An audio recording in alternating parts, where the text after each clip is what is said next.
কিন্তু আমরা আগামী দিনে যে রাজনীতি করতে চাই, আমরা আমাদের যোগ্যতার মধ্য দিয়ে সারা দুনিয়াতে বাংলাদেশ যে একটা কম্পিটেন্ট জাতি, একটা দেশ, সেটিকে আমরা তুলে ধরতে চাই।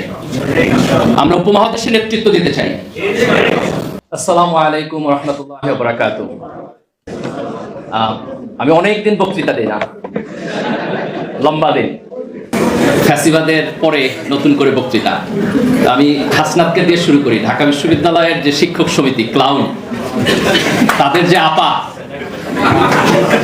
তাদের যে প্রধানমন্ত্রী, এখনো সাবেক বলে মনে করেন না, উনি কোথায়? কোথায়? বাংলাদেশে? শ্বশুর বাড়ি? ভিসা নিয়ে গেছেন? পলাইছেন?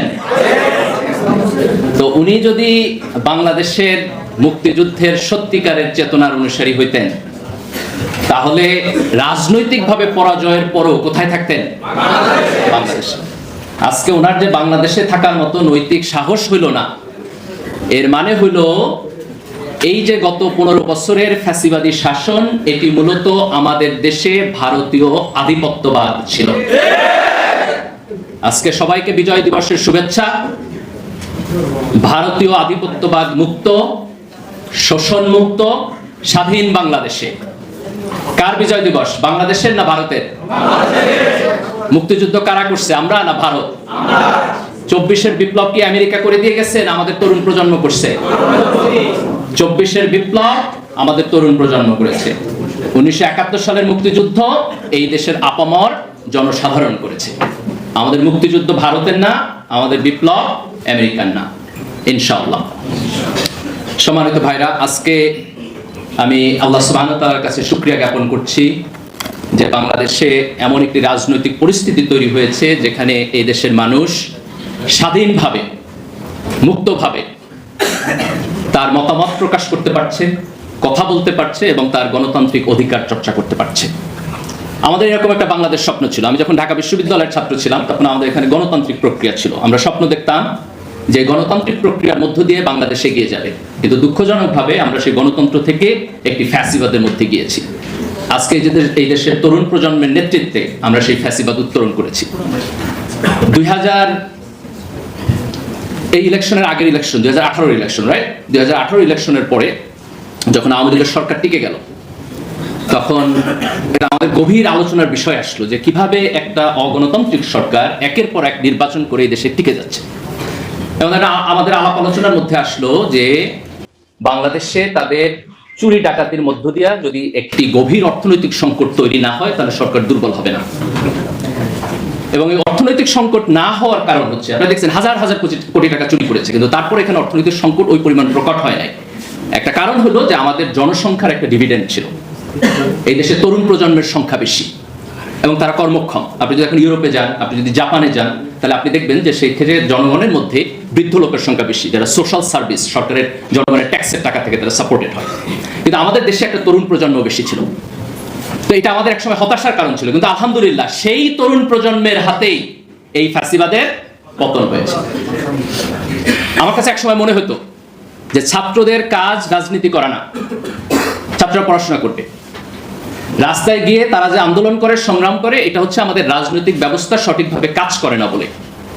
কিন্তু সাম্প্রতিক সময়ে দুইটা বড় ঘটনা ঘটছে এবং যে কারণে আমি আমার পজিশন রিথিঙ্ক করতেছি। একটা ঘটনা হলো, আপনারা খেয়াল করেছেন যে ফিলিস্তিনে যে আগ্রাসন, যে অন্যায়, তার বিপরীতে আমেরিকার বিভিন্ন বিশ্ববিদ্যালয়ে তরুণ ছাত্ররা যে প্রতিবাদ করেছে, পুরো আমেরিকার জনগোষ্ঠীর মধ্যে লিবারেল বলেন, কনজারভেটিভ বলেন, কোন রাজনীতিবিদদের এই নৈতিক সাহস হয় নাই সেটা প্রতিবাদ করার।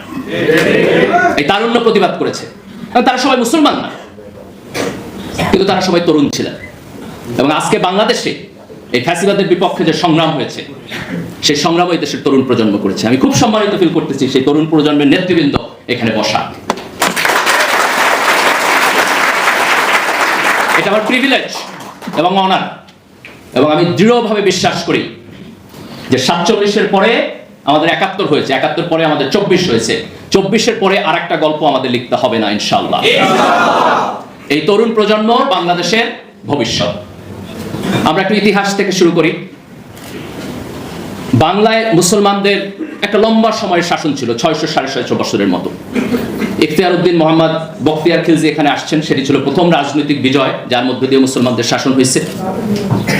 এই লম্বা শাসনের সময়ে এখানে সাম্প্রদায়িক সম্প্রীতি ছিল, সুলতানদের শাসনামল ছিল, যেখানে বড় বড় পজিশনে নন মুসলিমরা ছিলেন, সরকারের উজির ছিলেন, সেনাবাহিনীর প্রধান ছিলেন। দ্বন্দ্ব এটা তখন কোনো নৌন ফেনোমেনা ছিল না। 1757 সালে যখন পলাশীর প্রান্তরে সিরাজউদ্দৌলার পতন হইল ইংরেজদের হাতে, এই প্রথম মুসলমানরা তাদের রাজনৈতিক যে ক্ষমতা সেটিকে হারাইল এবং এখানে ইংরেজ শাসন হলো। আমরা 200 বছরের উপনিবেশ শাসনের মধ্য দিয়ে গেলাম। এই সময়ে ইংরেজদের স্পন্সরের মধ্য দিয়া এখানে একটা অর্থনৈতিক পরিবর্তন হয়েছে, একটি জমিদার শ্রেণীর তৈরি হয়েছে, একটি হিন্দু জমিদার শ্রেণী তৈরি হয়েছে এবং মুসলমানরা তাদের শোষিত কৃষক শ্রেণীতে পরিণত হয়েছে। দ্বিতীয় বিশ্বযুদ্ধের পরে যখন ইংরেজরা দুর্বল হইল এবং সারা দুনিয়া থেকে তাদের উপনিবেশ তারা গুটিয়ে নিল, আমাদের ভারতীয় উপমহাদেশেও আমাদের সংগ্রামের লম্বা ইতিহাস আছে, মুসলমানদেরও সংগ্রামের ইতিহাস আছে, কংগ্রেসেরও সংগ্রামের ইতিহাস আছে, হিন্দুদেরও সংগ্রামের ইতিহাস আছে। 1947 সালে আমরা পাকিস্তান রাষ্ট্র পেলাম, এটা আমাদের প্রথম আজাদি। 1757 সালে পতনের পরে আমাদের প্রথম মুক্তি হলো পাকিস্তান। কিন্তু দুঃখজনক হলো যে পাকিস্তান রাষ্ট্রের মধ্যে আমরা ইনসাফ পাই নাই। পাকিস্তানের মুসলমানদের মধ্যে সম্ভ্রান্ত এবং গরিব এই দুই মুসলমানের পার্থক্য হলো। আপনারা এখনো বিভিন্ন বই যদি পড়েন আগে দেখবেন যে লেখকের নামের পরিচিতিতে লেখা যে অত্যন্ত সম্ভ্রান্ত মুসলিম পরিবারে ওনার জন্ম হয়েছে। তো অসম্ভ্রান্ত কে? সম্ভ্রান্তের সংজ্ঞা কি? অসম্ভ্রান্তকে পশ্চিম পাকিস্তান যারা শাসন করছে তারা মনে করতো যে পূর্ব পাকিস্তানের মুসলমান যারা চাষা ভুষা, যারা কৃষক, এই কৃষকের সন্তানরা যথেষ্ট পরিমাণ এলিট না। পূর্ব পাকিস্তান থেকে যারা মুসলিম লীগের রাজনীতি করত তারাও এই দেশের সংখ্যাগরিষ্ঠ মুসলমানদেরকে রিপ্রেজেন্ট করে নাই। আমাদের ধর্ম এক, কিন্তু অর্থনৈতিক ক্লাসের পার্থক্যের কারণে আমরা সেখানে ইনসাফ পাই নাই। ইনসাফ না পাওয়ার কারণে এই দেশের সংখ্যাগরিষ্ঠ মুসলমান 1971 সালে তাদের বিপক্ষে যুদ্ধ করেছে। 1970 সালের যে নির্বাচন, আওয়ামী লীগের এজেন্ডার মধ্যে বাংলাদেশের স্বাধীনতা ছিল না। আওয়ামী লীগ স্বাধীনতা চাইছে না স্বায়ত্তশাসন চাইছে? 25শে মার্চে যখন এখানে সেনাবাহিনী ডিপ্লয় হয়েছে, শেখ মুজিবুর রহমান কি স্বাধীনতার ঘোষণা দিয়ে গেছেন? দেন নাই। তাহলে আওয়ামী লীগের যে রাজনীতি 1970 পর্যন্ত ছিল সেটি ছিল 6 দফার রাজনীতি, সেটি ছিল স্বায়ত্তশাসনের রাজনীতি। কিন্তু 25শে মার্চে যখন এখানে সেনাবাহিনী ডিপ্লয় হলো এবং 70-এর গণতান্ত্রিক নির্বাচনে আওয়ামী লীগ জয়লাভ করেছে, কিন্তু সেই সংসদে আওয়ামী লীগের হাতে ক্ষমতা দেওয়া হলো না। এই দেশের মানুষ এই বেইনসাফির প্রতিবাদ করেছে। কিন্তু আমাদের সামনে প্রশ্ন ছিল যে মুক্তিযুদ্ধ যখন শুরু হয়েছে তখন আমরা এই মুক্তিযুদ্ধে জয়লাভ করতে পারবো কিনা।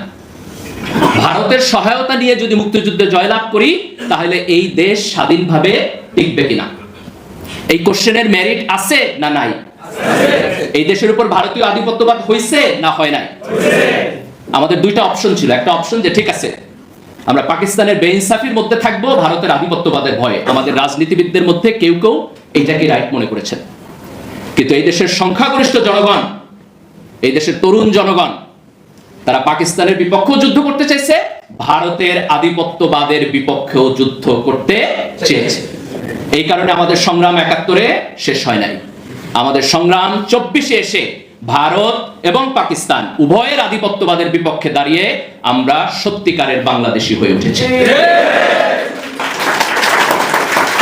71-এর মুক্তিযুদ্ধ ইসলামের বিপক্ষে হয় নাই। শামসুর রহমান তো সেকুলার কবি, উনিও তো লিখছেন যে স্বাধীনতা তুমি পিতার উদার জায়নামাজের কোমল জমিন। এই দেশের মুক্তিযোদ্ধারা মুক্তিযুদ্ধ করছে, নামাজ পড়ছে। এই দেশের মুক্তিযোদ্ধারা মুক্তিযুদ্ধ করছে, আল্লাহর কাছে বিজয়ের জন্য প্রার্থনা করছে, দোয়া করছে। কিন্তু স্বাধীনতার পরে এই দেশে আওয়ামী লীগ, শেখ পরিবার, কিছু বাম রাজনীতিবিদ তারা মুক্তিযুদ্ধের ইতিহাসকে মনোপলি করেছে। ৭২-এর সংবিধানে তারা সেকুলারিজম আনছে। ৭০-এর নির্বাচনে আওয়ামী লীগের যে 6 দফা কর্মসূচি, আওয়ামী লীগের যে নির্বাচনী ইশতেহার, আওয়ামী লীগের যে নির্বাচনী প্রচারণা, তার কোথাও সেকুলারিজম শব্দ আপনি 1000 বার, তাহলে ৭২-এর সংবিধানে সেকুলারিজম আসলো কোথা থেকে? 72-এর সংবিধানে সমাজতন্ত্র আসছে। আওয়ামী লীগ কিছু কিছু জায়গায় সমাজতন্ত্র বলছে, কিন্তু সেটা বলছে সামাজিক ন্যায় বিচার অর্থে, অর্থনৈতিক ন্যায় বিচার অর্থে। তাহলে 72-এর সংবিধানে তারা যেভাবে সমাজতন্ত্র লিখেছে সেটিও মুক্তিযুদ্ধের চেতনা ছিল না। বাঙালি জাতীয়তাবাদ তো ছিলই না, এই দেশে তো শুধু বাঙালিরা বসবাস করে না। পশ্চিমবঙ্গ এবং বাংলাদেশের বাঙালি, তাদের দুইজনের রাজনৈতিক অভিমুখ কি এক? তাদের রাজনৈতিক চিন্তা এক? তাহলে বাঙালি জাতীয়তাবাদ আমার আদর্শ কিভাবে হয়? তাহলে ধর্মনিরপেক্ষতা আমার আদর্শ না, সমাজতন্ত্র আমার আদর্শ না, বাঙালি জাতীয়তাবাদ আমার আদর্শ না, কিন্তু আমার সংবিধানে তার সবকিছুই আসছে। তাহলে আওয়ামী লীগ সর্বপ্রথম 72-এর সংবিধানের মধ্য দিয়ে এই মনোপলি করেছে। তারপরে 75-এ তারা গণতন্ত্র থেকে সরাসরি চলে গেল এক দল, এক দেশ, এক নেতা বাক্সারে। দেখেন এটা কত বড় আইরনি। 1970 সালের নির্বাচনে, গণতান্ত্রিক নির্বাচনে আওয়ামী লীগ জিতলো। সেই নির্বাচনের ফলাফল পশ্চিম পাকিস্তান মানল না বলে আমরা মুক্তিযুদ্ধ করলাম। আর সেই মুক্তিযুদ্ধের মধ্য দিয়ে যে সরকার হইল, সেই মুক্তিযুদ্ধের যিনি নেতৃত্ব দিলেন সেই শেখ মুজিব 1975 সালে সেই গণতন্ত্রকে বাদ দিয়ে উনি বাকশাল প্রতিষ্ঠা করলেন। এটা আমাদের জাতিগত শেম, এটা আমাদের জাতিগত শেম 1975 সালে যেটি হয়েছে। কিন্তু ইতিহাসের পরিক্রমা উনি বাকশাল কন্টিনিউ করতে পারলেন না। ওনার এই যে ঐতিহাসিক আকাঙ্ক্ষা, এই অসমাপ্ত আকাঙ্ক্ষাকে কন্টিনিউ করলেন তার মেয়ে। আমার একটা আফসোস যে শেখ মুজিবুর রহমানের প্রতি 75-এর যে বাকশাল, এটার কারণে ওনার সমালোচনা আছে, কিন্তু ওনার প্রতি আমার শ্রদ্ধাও আছে। উনি মুক্তিযুদ্ধের নেতৃত্ব দিচ্ছেন। উনি যদি বাকশাল করে এই দেশ 10 বছর শাসন করতেন, তাও আমার একটু আফসোস কম থাকতো যে না, ওনার একটা ক্রেডিট আছে। কিন্তু ওনার মেয়ে এসে এই দেশে 15 বছর ফ্যাসিবাদ কেন করে? ওনার তো কোনো কন্ট্রিবিউশন নেই। মুক্তিযুদ্ধের সময় শেখ হাসিনা কই ছিলেন? ওনার তো কন্ট্রিবিউশন নাই, কিন্তু উনি এই দেশে 15 বছরের ফ্যাসিবাদী শাসন করলেন। এবং আওয়ামী লীগের এই ফ্যাসিবাদী শাসনের পিছনে সবচেয়ে বড় যে জিনিসটা ওনারা ব্যবহার করলেন সেটি হলো মুক্তিযুদ্ধের চেতনা ইন্ডাস্ট্রি। 1971 সালের মুক্তিযুদ্ধ হয়েছে 70-এর নির্বাচনের গণতন্ত্র না মানার কারণে। তাহলে গণতন্ত্রের চাইতে মুক্তিযুদ্ধের বড় কোনো চেতনা আছে? তাহলে হাসিনা যে 3টা ইলেকশন চুরি করলেন, এটা কেমন করে মুক্তিযুদ্ধের চেতনা হয়? আপনি 1970 সালের নির্বাচনে শেখ মুজিবের বক্তব্য পড়েন। ওনার বক্তব্যের 75% হলো যে পূর্ব পাকিস্তানে কেন অর্থনৈতিক বৈষম্যের শিকার হইতেছে, কেন পশ্চিম পাকিস্তান এখানে ইনসাফ করতেছে না। আর গত 16 বছরে শেখ হাসিনা হাজার হাজার কোটি টাকা এই দেশ থেকে চুরি করছে। এই চুরি করার নাম কিভাবে মুক্তিযুদ্ধের চেতনা হয়? যদি দেশের টাকা চুরি করে বিদেশে পাঠানো মুক্তিযুদ্ধের চেতনা হয়, যদি গণতান্ত্রিক নির্বাচনকে করাপ্ট করে একটি একনায়কতান্ত্রিক সরকার ব্যবস্থা ডেভেলপ করা হচ্ছে মুক্তিযুদ্ধের চেতনা, মুক্তিযুদ্ধের চেতনার আমার প্রয়োজন নেই। আমরা 24-এর এই বিপ্লবের মধ্য দিয়ে এই দেশের তরুণ প্রজন্ম যেটি অর্জন করেছে সেটি হলো যে ফ্যাসিবাদ এই দেশে টিকবে না। আমাদের গর্ব করা উচিত। আপনি আজকে মিডল ইস্টে তাকায় দেখেন, এক একটা দেশে 50 বছরের একনায়ক চলতেছে, কিন্তু আমাদের দেশে শেখ হাসিনা একটা লম্বা সময় থাকছে, কিন্তু 15 বছর পরে আমরা তাদেরকে বিদায় করেছি। যারা থাকতে পারে নাই, আমরা গণতান্ত্রিক সরকার ব্যবস্থা করেছি এবং ইনশাআল্লাহ এই গণতন্ত্রকে আমরা সামনের দিকে এগিয়ে নিয়ে যাব। শেখ হাসিনার যে মুক্তিযুদ্ধ ইন্ডাস্ট্রি, এর সাথে এই দেশের যে আপামর জনসাধারণ মুক্তিযুদ্ধ করছে তার কোনো সম্পর্ক নাই। মুক্তিযুদ্ধের যে সত্যিকারের চেতনা, তার কোনো সম্পর্ক নাই। মুক্তিযুদ্ধের চেতনা হলো আপনি সৎ থাকবেন, মুক্তিযুদ্ধের চেতনা হলো আপনি গণতন্ত্র মানবেন, মুক্তিযুদ্ধের চেতনা হলো আপনি সরকারে যাবেন, কিন্তু ভোটে যদি হারেন ভদ্রলোকের মতো ক্ষমতা ছেড়ে দিবেন। মুক্তিযুদ্ধের চেতনা হলো আপনি আপনার সন্তানকে যখন বিশ্ববিদ্যালয়ে পাঠাবেন, সেখানে নোংরা ছাত্র রাজনীতি থাকবে না, সিট পলিটিক্স থাকবে না, একজনকে আপনি শারীরিকভাবে নির্যাতন করতে পারবেন না, একজন ছাত্রকে আপনি বুলিং করতে পারবেন না। মুক্তিযুদ্ধের চেতনা হলো আমার সন্তান এইরকম এডুকেশন সিস্টেম পাবে যেন সে বিশ্বের গ্লোবাল মার্কেটে গিয়ে কম্পিটিশন করতে পারে।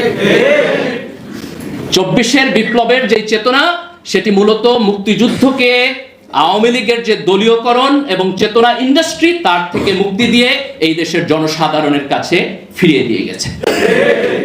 24 এবং 71-এর মধ্যে কোনো কনফ্লিক্ট নাই। যারা 24-এর চেতনার সাথে 71-এর কনফ্লিক্ট অনুভব করেন, তারা মূলত অগণতান্ত্রিক শক্তি, তারা ফ্যাসিবাদী শক্তি, তারা মুক্তিযুদ্ধের চেতনা বিক্রি করতে চায় এবং এই দেশে তাদের মুক্তিযুদ্ধের চেতনার $1 মিলিয়ন ইন্ডাস্ট্রি আছে। এই ইন্ডাস্ট্রির প্রফিটে টান পড়ছে বলে তারা আজকে 24-এর চেতনার প্রতিবাদ করে। কিন্তু এই দেশের আপামর জনসাধারণ যারা 1947 সালে ভারতের সাথে যাইতে চায় নাই, 1971 সালে যারা পাকিস্তানের সাথে থাকতে চায় নাই, এবং 2024 সালে যারা একটা ফ্যাসিবাদী সিস্টেমের মধ্যে থাকতে চায় নাই, এই সকল চেতনার মধ্যে কোনো কন্ট্রাডিকশন নাই, কোনো কনফ্লিক্ট নাই। আমরা একটি সুস্থ, সুন্দর, গণতান্ত্রিক, মানবিক এবং ইনসাফপূর্ণ সমাজ এখানে চাই। এবং আজকের তরুণ প্রজন্ম তার নিজের বুকের রক্ত দিয়ে, সাহস দিয়ে যে রাজনৈতিক আন্দোলন এবং সংগ্রাম এবং গণ অভ্যুত্থানের মধ্য দিয়ে এটি তৈরি করেছে, আমরা বিশ্বাস করি যে আগামী দিনে বাংলাদেশ এই অক্ষপথে থাকবে, এই কক্ষপথ থেকে বাংলাদেশ বিচ্যুত হবে না ইনশাআল্লাহ। এবং তরুণদের এই ভূমিকা পালন করতে হবে। রাজনীতিতে কোনো ফ্রি ব্রেড অ্যান্ড বাটার নাই। আপনি যদি নাগরিক হিসাবে আপনার অধিকারের পক্ষে না দাঁড়ান, আপনি যদি নাগরিক হিসাবে আপনার ভয়েস রেইজ না করেন, আপনি যদি নাগরিক হিসাবে আপনার রাজনৈতিক ভূমিকা পালন না করেন, তাইলে পরে রাজনৈতিক সিস্টেম নিজে নিজে ভালো হয়ে আপনাকে আপনার নাগরিক অধিকার দিবে না। যে আগামী দিনে আমাদেরকে সতর্ক থাকতে হবে এবং নিজের রাজনৈতিক অধিকারকে খুব স্পষ্টভাবে গণতান্ত্রিক প্রক্রিয়ার মধ্য দিয়ে আমাদের রিপ্রেজেন্টেশন নিশ্চিত করতে হবে। আগামী নির্বাচন আমরা আশা করতেছি সুষ্ঠু হবে। তরুণ প্রজন্মের দায়িত্ব হলো সৎ, দেশপ্রেমিক এবং যোগ্য ব্যক্তিকে ভোট দেয়া। মার্কা দেখে ভোট দেওয়ার দিন বাংলাদেশে শেষ হওয়া উচিত। আপনি কলা গাছ দাঁড় করায় দিবেন আর আমি ভোট দিব, আমার এই এলিজেন্সের মধ্য দিয়ে এই দেশের রাজনৈতিক ইত্রামি চলবে। আমি যদি সত্যিকার অর্থে চাই যে রাজনীতি পরিশুদ্ধ হোক, তাহলে আমার দায়িত্ব হচ্ছে ভালো লোককে, সৎ লোককে, যোগ্য লোককে দেখে ভোট দেওয়া, সে যেই দলের হোক। সে যদি বাংলাদেশপন্থী হয়, সে যদি ভারতপন্থী হয়, তাহলে হাসনাদের ভাষায় হলো মাইনরিটি। কিন্তু সে যদি বাংলাদেশপন্থী হয়, তাহলে আমার দায়িত্ব হচ্ছে সৎ এবং যোগ্য ব্যক্তিকে ভোট দেওয়া। বাঙালি মুসলমানের এখানে যে ইতিহাস, সেই ইতিহাসে হিন্দুদের কনফ্লিক্টের ইতিহাস আছে। ব্রিটিশদের সময়ে এখানে আমরা হিন্দু জমিদারদের হাতে এই দেশের সংখ্যাগরিষ্ঠ মুসলমান নির্যাতিত হয়েছে। কিন্তু তার মানে এই না যে 1971 সালে যখন আমাদের রাষ্ট্র হইল, এই রাষ্ট্রের মধ্যে যারা বসবাস করে আজকের সেই হিন্দুরা সেই 1757, 1857 সালের হিন্দুদের রিপ্রেজেন্টেটিভ না। আজকে যখন এই বাংলাদেশ স্বাধীন হয়েছে, আজকে বাংলাদেশের যে কোনো নাগরিক সে যদি বাংলাদেশ রাষ্ট্রের স্বার্থের পক্ষে থাকে, তাহলে সে আমার ভাই, সে আমার বন্ধু, সে আমার ফেলো সিটিজেন। আমি তার অধিকারের পক্ষে দাঁড়াবো, সে আমার অধিকারের পক্ষে দাঁড়াবে। ধর্মের ভিত্তিতে, জাতীয়তার ভিত্তিতে, এথনিসিটির ভিত্তিতে আমরা এখানে কোনো মেজরিটি মাইনরিটি ভাগাভাগি করতে চাই না। আমরা খুব স্পষ্টভাবে এটা বলতে চাই যে আমাদের ইসলামী মূল্যবোধের প্রতি গভীর শ্রদ্ধা আছে, কিন্তু আমরা সাম্প্রদায়িক না। আমাদের ইসলামিক মূল্যবোধের প্রতি গভীর শ্রদ্ধা আছে। আমরা এই দেশকে এমনভাবে তৈরি করতে চাই যেখানে মানুষের ধর্মীয় মূল্যবোধ থাকবে, মানুষের মোরালিটি তার ধর্মের আন্ডারস্ট্যান্ডিং থেকে আসবে, কিন্তু ধর্মীয় হানাহানি থাকবে না। এখানে সাম্প্রদায়িক সম্প্রীতি থাকবে। আমাদের সেকুলারিজমের প্রয়োজন নাই। যেই সেকুলারিজম ইসলামোফোবিয়া তৈরি করে, সেই সেকুলারিজম আমরা বাংলাদেশে চাই না। আজকে ঢাকা বিশ্ববিদ্যালয়ের ছাত্র যারা আছেন তাদের অভিজ্ঞতা আছে। আপনি যদি মাদ্রাসার ছাত্র হন, মাদ্রাসা থেকে পড়ে আসেন, আলিম করে আসেন, তাহলে আপনি বিশ্ববিদ্যালয়ে এসে ডিসক্রিমিনেশনের শিকার হন। আমার পূর্বপুরুষরা এই কারণে মুক্তিযুদ্ধ করে নাই যে আমার দাড়ি থাকলে, টুপি থাকলে আমি বিশ্ববিদ্যালয়ে এসে ডিসক্রিমিনেশনের শিকার হব। আমাদের বিশ্ববিদ্যালয়ের কাছে কুলাঙ্গার শিক্ষক আছে, মাঝে মধ্যে তাদেরকে বলতে দেখবেন, বলে ঢাকা বিশ্ববিদ্যালয় মাদ্রাসা হয়ে গেছে। তো সুবহানাল্লাহ, আলহামদুলিল্লাহ, হলে তো ভালো হয়েছে। তারা বিশ্ববিদ্যালয়ের ভর্তি পরীক্ষায় মাদ্রাসা থেকে আসলে তারা বলে যে ছাত্রকে নেওয়া হবে না। কি হয়েছে? সে মাদ্রাসায় পড়ে আসে নাই, হয় ইংরেজি ভালো পড়ে নাই ইত্যাদি। আরে ভাই, তুমি তো ভর্তি পরীক্ষা নিতেছো। সে যদি ইনকম্পিটেন্ট হয়, তাহলে তো তোমার ভর্তি পরীক্ষাই ফেল করবে। সে যদি ভর্তি পরীক্ষায় পাশ করেই আসে, তাহলে তার যোগ্যতা নিয়ে তো তোমার প্রশ্ন করার কোনো প্রয়োজন নেই।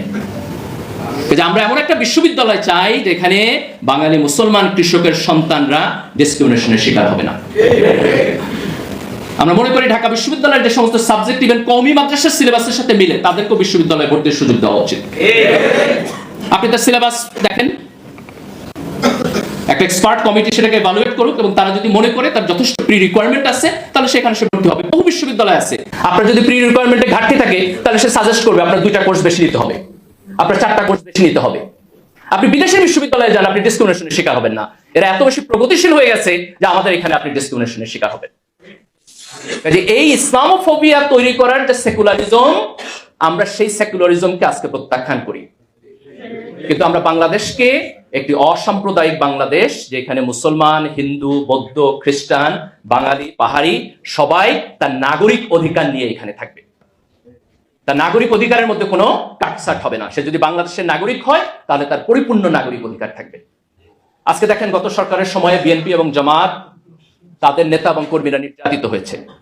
আজকে যখন হাসিনা সরকারের পতন হয়েছে, আমরা মুক্তির আনন্দ বুঝতেছি। আপনার অভিজ্ঞতার প্রতি, তাহলে আপনার দায়িত্ব হচ্ছে এই মুক্তির আনন্দ এই দেশের প্রত্যেকটি নাগরিকের জন্য নিশ্চিত করা। সে আপনার দলের হইতে পারে, সে আপনার দলের নাও হইতে পারে, ডাজন্ট ম্যাটার। সে যদি আমার নাগরিক হয়, সে যদি আল্লাহর বান্দা হয়, সে যদি মানুষ হয়, তাহলে তার নাগরিকের অধিকারের পক্ষে দাঁড়ানো আমার দায়িত্ব। দেখেন, আল্লাহ রাসূল যখন মক্কা থেকে মদিনায় গেছেন, উনি মদিনার বিভিন্ন গোত্রের সাথে চুক্তি করেছেন। তার সব গোত্র মুসলমান ছিল না, এবং তার চুক্তি হয়েছে যে আমি আক্রান্ত হইলে তুমি আমাকে সাহায্য করবা, তুমি আক্রান্ত হইলে আমি তোমাকে সাহায্য করব। তাহলে একজন নন মুসলিম যে আল্লাহ রাসূলের সাথে চুক্তিবদ্ধ, সে যদি আক্রান্ত হয়, আল্লাহ রাসূল তার সাহায্যে যুদ্ধ করতে যাবে, সেই যুদ্ধ কি জিহাদ হবে না? সেই যুদ্ধে যদি মারা যায় শাহাদাত হবে না? কিন্তু এই শাহাদাত তো ধর্ম প্রতিষ্ঠার জন্য হয় নাই, এটা হচ্ছে ওয়াদা রক্ষা করার জন্য। ওয়াদা আমার ধর্মের পার্ট না? তাহলে আজকে রাষ্ট্রের নাগরিক হিসাবে আমি যখন একটা সংবিধানের মধ্যে একটা সিস্টেম তৈরি করতেছি, তখন আমি সকল নাগরিকের জন্য তার নাগরিক অধিকারের নিশ্চয়তা দিতেছি। আমি তার ধর্মের উপর ভিত্তি করে পার্থক্য করতেছি না, তার বর্ণের উপর ভিত্তি করে পার্থক্য করতেছি না, তার এথনিসিটির উপর ভিত্তি করে পার্থক্য করতেছি না। কিন্তু আমার রাষ্ট্রের সুনির্দিষ্ট আদর্শ থাকবে, ইডিওলজি থাকবে। মুসলমানরা তাদের ধর্ম থেকে তার নৈতিক যে মোটিভেশন সেটি নেবে, যিনি হিন্দু তিনি হিন্দু ধর্ম থেকে তার মোটিভেশন নেবেন, এবং আমরা একটি সাম্প্রদায়িক সম্প্রীতির মধ্য দিয়ে সবাই মিলে আমরা বাংলাদেশী হয়ে উঠব। এটি হচ্ছে আমাদের আগামী দিনের রাজনৈতিক অঙ্গীকার। আজকে আমি ঢাকা বিশ্ববিদ্যালয় শিবিরকে খুব স্পেসিফিকলি ধন্যবাদ দিতে চাই। আমি যখন বিশ্ববিদ্যালয়ের দায়িত্বশীল ছিলাম, আজকে থেকে প্রায় 15-16 বছর আগে, কিন্তু আলহামদুলিল্লাহ আজকে ঢাকা বিশ্ববিদ্যালয়ে যারা নেতৃত্ব দিতেছে তাদেরকে দেখলে আমার সেই পুরাতন দিনের কথা মনে হয়। এই জুলাইয়ের বিপ্লবে তারা যে গৌরবজনক ভূমিকা পালন করছে, আমি আশা করব যে আগামী দিনে ইনশাআল্লাহ তারা জাতিকে নেতৃত্ব দেওয়ার ভূমিকা পালন করবে। আমরা এখনো মাঝে মধ্যে বলি যে ভারতীয় আধিপত্যবাদের বিপক্ষে আমরা যুদ্ধ করব, আমরা লড়াই করব, এক বিন্দু জমি আমরা ছাড় দিব না, এটা ডিফেন্সিভ বক্তব্য। কিন্তু আমরা আগামী দিনে যে রাজনীতি করতে চাই, আমরা আমাদের যোগ্যতার মধ্য দিয়ে সারা দুনিয়াতে বাংলাদেশ যে একটা কম্পিটেন্ট জাতি, একটা দেশ, সেটিকে আমরা তুলে ধরতে চাই। আমরা উপমহাদেশের নেতৃত্ব দিতে চাই। আমরা মায়ানমারের রোহিঙ্গাদের প্রবলেম সলভ করতে চাই। আমরা ভারতের মুসলমানদের অধিকারের পক্ষে দাঁড়াইতে চাই। আমরা ভারত এবং পাকিস্তানের মধ্যে নেগোসিয়েশন করতে চাই। আমরা সার্ককে শক্তিশালী করতে চাই। আমরা দক্ষিণ এশিয়াকে নেতৃত্ব দিতে চাই। আমরা বিশ্বকে নেতৃত্ব দিতে চাই। যেই তরুণ প্রজন্ম হাসিনার মতো একটি শক্তিশালী ফ্যাসিস্টকে রাস্তায় দাঁড়াইয়া কোনো রাজনৈতিক দলের সহযোগিতা ছাড়া নিজেরা নেতৃত্ব দিয়ে এই ফ্যাসিবাদকে পতন করেছে, তারা আগামী দিনে এই দেশকে নেতৃত্ব দিতে পারবে ইনশাআল্লাহ। আমি সবাইকে উদাত্ত আহ্বান জানাবো, আপনারা রাজনৈতিকভাবে সচেতন থাকবেন। দলের কর্মী কম হন, দেশের কর্মী বেশি হবেন। আমাদের জাতীয় স্বার্থের প্রশ্নে কোনো কম্প্রোমাইজ আমরা করব না। এই দেশের ভবিষ্যৎ এই দেশের তরুণদের হাতে। 24-এর বিপ্লব আমাদের অতীত ইতিহাসের সাথে আমাদের যোগসূত্রতা কেটে দেয় নাই। এটা 71-এর সাথে জড়িত, এটা 47-এর সাথেও জড়িত। আওয়ামী লীগ এই ইতিহাসকে মনোপলি করেছে, আজকে আমরা সেই মনোপলি থেকে এই দেশের ইতিহাসকে মুক্তি দিয়েছি। তো ইনশাআল্লাহ আমাদের যে সংগ্রাম, আমাদের যে ইনকিলাব, এটি চলবে। এই দেশের তরুণ প্রজন্ম আবার তার সংগ্রাম পরিচালনা করবে, এবং ইনশাআল্লাহ আমরা বাংলাদেশকে একটি শক্তিশালী গণতান্ত্রিক রাষ্ট্র হিসাবে বিশ্বের বুকে দাঁড় করাবো। এটি হবে আমাদের আগামী দিনের রাজনীতি। বাংলাদেশ জিন্দাবাদ, ইনকিলাব জিন্দাবাদ। আসসালামু আলাইকুম।